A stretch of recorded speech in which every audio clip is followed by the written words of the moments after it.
Good afternoon and welcome back to the channel. It's Jaeger262 with another action figure review. I know I said I was going to do a bunch of these, but I kind of like doing them. I've been collecting action figures for a long time and thought, why not? So, first things first, happy holidays to anybody else celebrating them. Just had Hanukkah, Christmas, which is when I celebrate New Year's, is coming up, so more content coming in 2020. And looking forward to all of that. This isn't a particular holiday special, but I mentioned that because we're going to be looking at the B1 unit on the left, the Genosis Battledroid from SH Figuarts. Now, this is actually my first SH Figuarts figure. It's actually pretty amazing. We're going to get into a couple of reasons why I like it so much first. And there are a couple of problems, as there are with any action figures. I have a few gripes. But this was a Christmas gift, and I thought I might as well put this review out now during the holidays before I forget about it and leave, because this will be staying behind. Now, as you can see right off the bat, it is a little bit shorter than the B1 unit made by the Black Series, and a little bit crisper. Now, SH Figuarts has a reputation of being higher quality, at least in the way that they do their molds or mock-up models. So they did a nice wash into all the details here, which I hope is coming out on camera. If not, let's move that closer so you can see it. The lighting's a little bit bad, but they picked out all those details. I didn't actually do any work to my B1 unit, no repaints or anything like that yet. Oh, come on. It is just, well, actually, it's not as hard to stand as the Black Series one, but it does have a problem, which we'll get to in articulation. That is, there's no movement between the two hips, like we had the sort of out swivel around the ball joint on the Black Series one. Anyway, the details on this figure are incredible. It is a faithful representation of the B1 unit. Not a big fan of the Genosis color scheme, and it does stand, like I said, at exactly 6 inches, so a little bit shorter than the Black Series B1. But if you have any of the model kits, this is the 1/12 scale Clone Trooper. It does match his height exactly. If I can get him to stand up. Yeah. So it matches his height exactly, which is great. Not really screen accurate. So if you are using this on a combined shelf like I am, next to Black Series figures or model kits, these droids will actually come in a little bit shorter than their on-screen appearance. That's not a big problem for me. They blend in well with the rest of the display on my shelf, and they look good generally overall. Now, the proportions on this figure are exactly right to the set pieces used, even though those were actually just CGI. There were no real mock-ups. But based on the CGI, completely accurate. And what I mean by that is, on the Black Series, you can see how the chest is a little bit thicker, the arms are a little bit thicker to get that stable playability, make it an action figure that can hold up on its own. SHS Figuarts does not really worry about that. They wanted a piece that looks identical, or I should say at least a faithful reproduction to the ones on screen, and they nailed it. It is absolutely an incredible figure, and if you haven't picked one up and you get an opportunity to, I would highly encourage you to pick up one of the SHS Figuarts B1 units. That being said, that's where the gripes start and where all the good stuff ends. As you can imagine, having a 6-inch tall battle droid with accurate in-scale proportions means it is an incredibly flimsy figure and incredibly delicate. So let me get these other two guys out of the way, and we'll get right into the review. Now, first things first, with this figure, it is almost impossible to move it once it is in the standing position. But getting it in that standing position is very hard, because those hips don't move. Getting it to hold a blaster directly facing forward like they did in the movies, really well done with this figure and super great, but difficult to do, and that is because, unlike the Black Series, everything on this figure moves. And so we're going to do articulation really quick, so I can show you what that looks like. If I can just take the blaster out. Here's the E5, the main weapon of the battle droid, and it is actually really nice. Some silver paint apps on the coils, and overall black. It has some shine to it, not really gunmetal, but it's not silver like the Black Series one is. It is black like it's supposed to be, which is nice. I'm sorry. The Black Series one is a little bit silver. That's because they put in that gunmetal detail to make it look worn. Here they are side by side. Also much smaller of a weapon. If I can just palm these. Oh, jeez. Well, you can see it there, smaller weapon. Then that one, the Black Series droid, is bigger in every way, but the the E5 is really well done.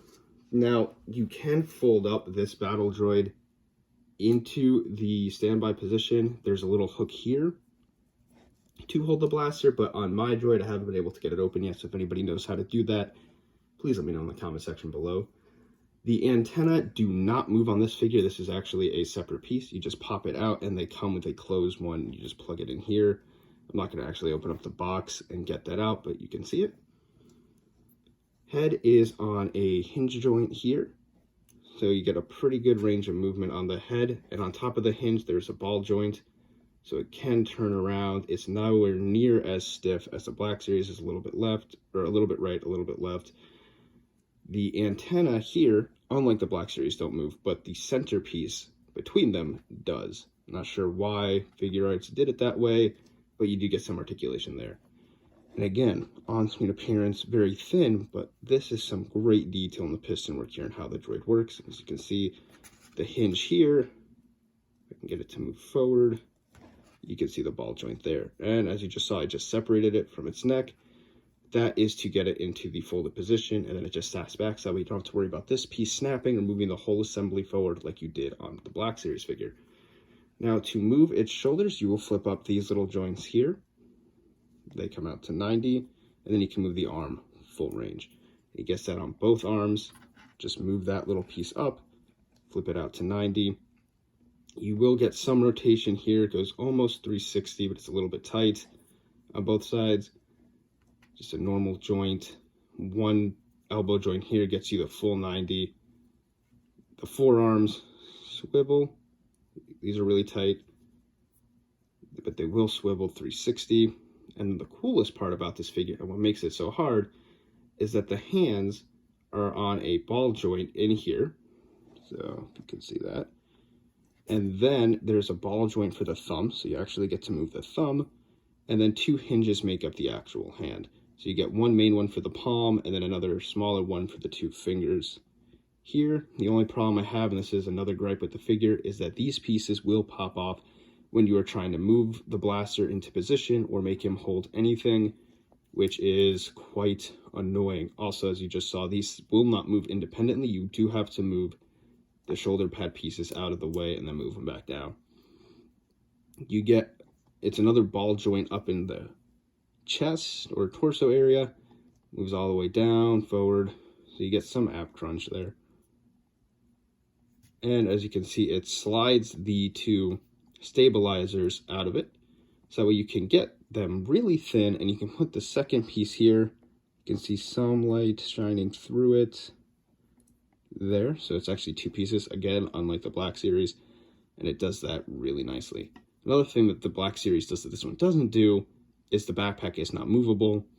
That does help it keep it balanced, and it is nice because you won't lose it, but I would have preferred it to have a movable backpack. Now, like I said before, that's about all you're going to get on the thighs. Looks the same as the Black Series. This leg won't move out as far as this one just because the ball joints there are stiff, but they do rotate all the way back, all the way forward. You get the one knee, you get a double knee joint that goes all the way back with a split down the leg, just like the Black Series, so that way you can do the iconic standby position. And then there's a rocker in the feet, which is kind of big and ugly, a big peg here, but it's all molded in the same color, so you don't actually see it. The feet go back all the way. Now, real forward movement, and then, of course, to move it side to side, you got to move it on that hinge, which is kind of hard to do the other way, so it's mostly just going to go out almost complete 90 degrees. Now, to move it into standby position, you're just going to do it the same thing as the Black Series. Move that up, put the legs down, move the head forward, down, and then move the arms up and around. And like I said, there is, oops, come on. There we go. There, just like that. So there is a way to put that blaster on him. I just haven't figured out how to do it yet. I will say that in standby position, it is way more balanced than the Black Series is. So that's very nice indeed. So let's get him out of standby position. Standing back up. And then just after articulation, we do have paint apps on him to make him look battle damaged. So bring him in close, see if it focuses. So you do see some wear and tear in silver. The head, chest, arms, you get great silver details. Again, they did a really nice pin wash, so you get all the little details in between. Silver paint apps for the fingers, silver here. For the hip joints, these have a nice wash in them, so these details on the legs are immediately noticeable. Good detail on the backpack, antennas, both on the head, nice detail, and on the body. They're also as thick as the Black Series, so that's not in scale, but it is so that way they don't break, and it is very nice that they did that. Otherwise, these would snap off all the time. So between the two, I would have to say, in terms of just visual representation of the B1s we see on screen for Attack of the Clones during the Battle of Genosis, or at least the first Battle of Genosis, this is an incredible figure. And I highly encourage anybody to pick one up. Like I said, it is just amazing. Nothing wrong with the Black Series one. I really do like the Black Series figure, and I will bring it back here to show you. It is taller, it is going to be bulkier, sturdier, it's not going to break as easily as this one might, and the hands, which are nice, are molded in plastic, so that way it can hold its weapons securely, whereas this one, because they're functioning hands, really cool detail, super appreciated that they did that and gave us full articulated hands for both left and right. There's no other hand or head options in the box, by the way, it's just what you see here. However, it makes it really hard to grip the blaster because you actually have to put it in his hand and then close his fists around it. Whereas with this figure, they're just pre-molded and it works out a little bit better in my opinion. Minor gripe, but I do like the Black Series there. I also like the removable backpack and the movable antennas instead of having a separate piece, which I will probably lose if I haven't lost it already. But other than that, the sculpt is great. The detailing is amazing. And I just was not a fan of the B1 unit that Black Series gave us because the weathering's kind of extensive. It looks like it got hit really hard a lot, which is nice, I guess, if you're into that kind of thing. I would have preferred a clean unit, but that's just me personally. Whereas this one looks clean from a distance, and it's just minimal wear and tear that you would see realistically on any type of machine that you're trying to maintain or that's going around doing stuff. So I really like the way that they painted it. I like the extra attention to detail in both the sculpt and the pin washes and all the little detailing and paint apps they did there that just really make the SH Figuarts Battledroid stand out. Both great figures, like them a lot, but I would highly recommend getting the SHS Figuarts one. The hands are a little bit of an issue, and of course its size will not match other Black Series figures, but I don't have any other SH Figuarts figures, so if you do, and you have some of the clones or stormtroopers or Jedi that they've made, this will be in scale with them just fine. Either way, it looks great on a shelf. I really enjoyed this figure. I hope you guys get a chance to get one, or if you have one, just let me know in the comment section below and tell me what you thought about it. That's going to wrap it up for this review. I know it went on kind of long, but thank you so much for tuning in and watching. As always, give it a thumbs up if you enjoy the content, or subscribe to the channel if you want to see the other action figure reviews I will be doing this month. And I hope everybody has a happy New Year's, and I will see you guys all in 2020. Thank you so much, and I will see you next time.